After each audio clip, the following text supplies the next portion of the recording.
Hi friends, ഇന്നത്തെ വീഡിയോയിൽ പറയുന്നത് നമ്മുടെ കത്തിയിലൊക്കെ ഉണ്ടാകുന്ന കറകളൊക്കെ മാറ്റി കത്തി നല്ല ക്ലീൻ ആക്കി എടുക്കാൻ നമുക്ക് ചെയ്യാൻ പറ്റുന്ന ഒരു ടിപ്പായിട്ട് ഒന്ന് ഷെയർ ചെയ്യുന്നത്. അപ്പൊ അതിനായിട്ട് ഞാനൊരു പാത്രം എടുക്കുന്നുണ്ട്. ഇനി നമുക്ക് വേണ്ടതെന്ന് പറയുന്നത് നമ്മുടെ ഇതുപോലെ ഒഴിഞ്ഞ പേസ്റ്റിന്റെ ട്യൂബാണ് കേട്ടോ. ഈ ഒഴിഞ്ഞ ഇതുപോലെയുള്ള പേസ്റ്റിന്റെ ട്യൂബ് നമുക്കിതൊന്ന് ജസ്റ്റ് ഒന്ന് കട്ട് ചെയ്തിട്ട് കൊടുക്കാം കേട്ടോ. അപ്പൊ ഞാനത് കട്ട് ചെയ്തിട്ടുണ്ട്.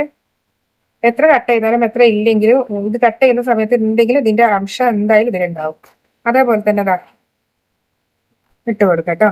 ഇനി ഇതിനൊക്കെ നമുക്ക് വേണ്ടത് നല്ല ചൂടുള്ള വെള്ളം ഒഴിച്ചു കൊടുക്കുകയാണ് കേട്ടോ. ചൂടുള്ള വെള്ളം ഒഴിച്ചു കൊടുക്കണേ. ചൂടുള്ള വെള്ളം ഒഴിച്ചു കൊടുക്കുന്ന സമയത്താണ് അതിന്റെ ഉള്ളിൽ നിന്ന് ആ ഒരു കറക്റ്റ് പതൊക്കെ ഇതുപോലെ ഇങ്ങനെ പൊങ്ങി വരും. അതെ, അപ്പൊ ഈ ഒരു ലായനിയാണ് കേട്ടോ നമുക്ക് ആവശ്യം എന്ന് പറയുന്നത്. ഇത് വെച്ച് നമ്മുടെ കത്തിയൊക്കെ നമുക്ക് നന്നായിട്ടൊന്ന് ക്ലീൻ ചെയ്തെടുക്കാൻ പറ്റും കേട്ടോ.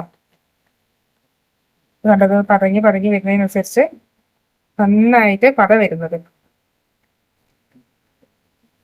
ചൂടുവെള്ളം ഒഴിച്ചു കൊടുക്കുന്നത് കൊണ്ടാണ്. വേണമെങ്കിൽ നമുക്ക് ഈ ഒരു വെള്ളം നമുക്ക് വേറെ വേണമെങ്കിൽ നമുക്ക് വേറെ എടുത്ത് വെക്കാം. ഒരു ബോട്ടിലൊക്കെ നമുക്ക് എടുത്ത് സൂക്ഷിക്കാം. ഇത് എന്തിനാന്ന് വെച്ചാൽ നമുക്ക് നമ്മുടെ കിച്ചന്റെ കൗണ്ടർ ടോപ്പ് ഒക്കെ ഒന്ന് ക്ലീൻ ചെയ്യാൻ വേണ്ടിയിട്ട് നല്ല നിറം വെക്കും. ഇത് നമുക്ക് എടുത്ത് വെക്കാം. അല്ലെങ്കിൽ നമുക്ക് കിച്ചന്റെ സിങ്ക്, അതുപോലെ തന്നെ നമ്മുടെ ഉപയോഗിക്കുന്ന കത്രിക ഉണ്ടല്ലോ, ആ കത്രികയൊക്കെ ഒന്ന് ക്ലീൻ ആക്കാൻ വേണ്ടിയിട്ടൊക്കെ നമുക്ക് ഇത് എടുത്തു വെക്കാൻ പറ്റും കേട്ടോ. അപ്പൊ നമുക്കിത് കത്തി ഒന്ന് ക്ലീൻ ആക്കി എടുക്കാം. ഞാനിത് വലിയൊരു പാത്രത്തിലേക്ക് ഇട്ടിട്ടുണ്ട്. ഇനി ഇത് വെച്ചിട്ട് നമുക്ക് ഇതുപോലെ ഒരു ബ്രഷ് ഒക്കെ ഉണ്ടെങ്കിൽ ഇതാ പഴയ ടൂത്ത് ബ്രഷ് ഒക്കെ ഉണ്ടെങ്കിൽ ഇതുപോലെ വെച്ച് ഒന്ന് സ്ക്രബ് ചെയ്ത് വെച്ചാൽ തന്നെ മതി കേട്ടോ. നല്ല ക്ലിയർ വെക്കും. അപ്പൊ നമ്മൾ പിടിക്കുന്ന ഈ ഭാഗമൊക്കെ നമുക്ക് ക്ലീൻ ആക്കി എടുക്കാം കേട്ടോ.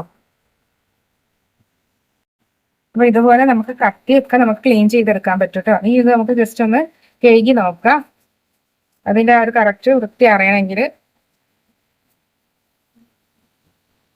അപ്പൊ ഞാൻ നന്നായി കഴുകി എടുത്തിട്ടുണ്ട്. ഇപ്പൊ നോക്കൂ, ഞാൻ മറ്റൊന്നും ഇട്ടിട്ടില്ല. ഡിഷ് വാഷോ അല്ലെങ്കിൽ മറ്റൊരു സോപ്പ് ഇട്ടൊന്നും കഴുകിയിട്ടില്ല. ജസ്റ്റ് ഈ ഒരു കോൾഗേറ്റ് കൊണ്ട് കഴുകി എടുത്തതാണ് കേട്ടോ. അപ്പൊ നമ്മുടെ ആ പഴയ കത്തി കൂടി വെച്ച് നോക്കുകയാണെങ്കിൽ കറക്റ്റ് ആ ഒരു ഇത് നിങ്ങൾക്ക് അറിയാൻ പറ്റും. അപ്പൊ ഇതുപോലെ ഒന്ന് ട്രൈ ചെയ്ത് നോക്കുക.